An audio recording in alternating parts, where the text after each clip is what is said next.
Assalomu alaykum, hurmatli obunachilar. Mana bugungi bemorimiz 1991-yil erkak kishi, o'ng qo'l, ikkinchi kaf suyagi o'rta ushigidan yopiq sinib siljishi tashxisi va og'riq sindromi bilan bizlarga murojaat qilib keldilar.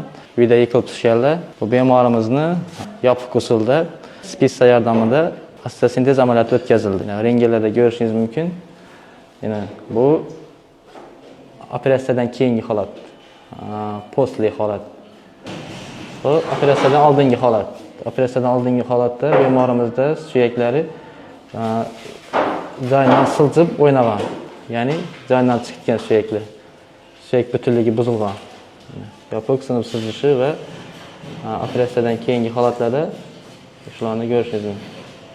Suyaklar joyidan qo'yilib, spissalar yordamida yopiq osteosintez amaliyoti o'tkazildi. Hammaga e'tiborlaringiz uchun rahmat.